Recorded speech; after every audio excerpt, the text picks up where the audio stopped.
السلام علیکم ویور دعا کے فادر مہدی علی کاظمی نے ایک تو تمام لوگ اور موسٹلی یوٹیوبرز کا شکریہ ادا کیا جنہوں نے ان کا بھرپور ساتھ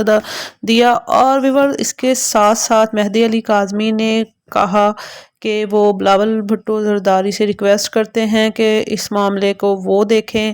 اور ان کی جو بیٹی ہے اس کا مطلب اس کو سمگل کیا جا سکتا ہے، اور اس معاملے کو وہ دیکھ کر میری بیٹی کو بازیاب کروائیں۔ اچھا، اس بات سے مجھے یہ خیال آیا ویورز کہ جب ماں باپ اتنی کوشش کر رہے ہیں، اتنے پریشان ہیں، اگر بقول سب کے کہ دعا آدھے لوگ جو کہہ رہے ہیں کہ دعا زہرا اپنی مرضی سے، تو بلاول زرداری یا دوسرے کسی بھی ایسے اعلیٰ عہدوں پہ فائز جو سیاستدان ہیں یا جو اعلیٰ عہدوں پہ فائز لوگ ہیں، ان کو چاہیے کہ کوشش کر کے ان کی بیٹی کو ان کے سامنے لا کے بٹھا دیں، اور ان کے ساتھ کوئی نہ ہو لیکن جن پہ یہ ٹرسٹ کرتے ہیں دعا زہرا کے والدین، وہ ایک بندہ وہ ساتھ ہو اور یہ دعا زہرا اور ان کے والدین ہوں، تاکہ ویور جو اتنے مہینوں سے 2 مہینے ہونے والے سے بھی زائد بلکہ ہو گئے ہیں، جو گتھی الجھی ہوئی ہے وہ سلجھ جائے، تاکہ دودھ کا دودھ اور دودھ پانی کا پانی ہو جائے، اور نہ اس کے والدین کو کوئی اعتراض رہے اور نہ ہی دعا زہرا کو۔ آپ کی اس بارے میں کیا رائے ہے ذرا کمنٹ باکس میں لکھ کے لازمی بتائیے گا۔ ویور دوسری خبر کی طرف ہم چلتے ہیں۔ عامر لیاقت حسین کی جو عدالت نے حکم دیا تھا ایک درخواست گزار کے کہنے پر کہ ان کی قبر کشائی کی جائے، اور اس سے پہلے جو عامر لیاقت حسین ویورز وہ اپنے گھر میں مردہ پائے گئے تھے، اس کے تدفین جو ہے ان کے جو ورثاء ہیں، ان کی سابقہ اہلیہ بشریٰ اقبال اور ان کے 2 بچے جو ہیں، انہوں نے پوسٹ مارٹم نہیں ہونے دیا تھا اور کہا کہ وہ اپنے والد کی جو ہے وہ بے حرمتی نہیں کرنے دیں گے، اور انہوں نے دفنا دیا تھا وداؤٹ پوسٹ مارٹم، لیکن ایکس رے لیا گیا تھا جس میں کافی شکوک و شبہات ہے، جس میں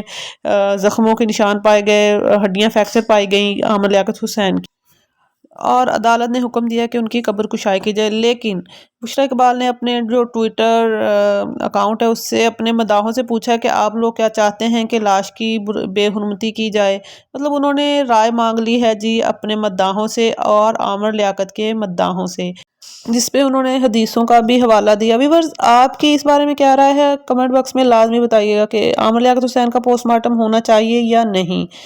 ویورز اب چلتے ہیں تیسری بات کی طرف، جو ان کی اہلیہ جنہوں نے کہ تیسری اہلیہ جو کہ ان کو جنہوں نے بدنام کرنے میں کوئی کسر نہیں چھوڑی، جنہوں نے بیچارے کو بے لباس کر دیا، حالانکہ میاں بیوی ایک دوسرے کا لباس ہوتے ہیں، جس نے شاید پیسے کی خاطر اس بیچارے کو پھنسایا اور اس کے جو ہے وہ 6 بڑا حق مہر لکھوایا، اور اس کو مطلب پھر اتنے کوئی برہنہ ویڈیوز اپلوڈ کی کہ وہ ڈپریشن کا شکار ہو کے اس دنیا سے ہی چلے گئے۔ ویورز یہ میڈم اب آپ کو نظر آئیں گی سلاخوں کے پیچھے، کیونکہ ان پہ جو ہے وہ کیس کافی سارے کھلنے والے ہیں، کہ کیونکہ ہم کسی کی بھی اس طرح کی تصاویر ویڈیوز اپلوڈ نہیں کر سکتے، لیکن اس میڈم نے جی عامر لیاقت حسین کی مطلب کوئی کسر نہیں چھوڑی اس کو ذلیل و رسوا کرنے کے لیے، جیسے ہی گلے میں ہاتھ باندھ کے کھڑی ہیں ان کے گلے کا پھندہ بن گئی، لیکن اب اس میڈم کے بھی سزا کے دن شروع ہونے والے ہیں، جیسے ہی ان کے خلاف مقدمات میں پیش رفت ہوگی میں آپ لوگوں کے ساتھ شیئر کروں گی۔ ڈیفینیٹلی ہر جرم کرنے والے کو سزا ملے، تاکہ آئندہ ایسے جو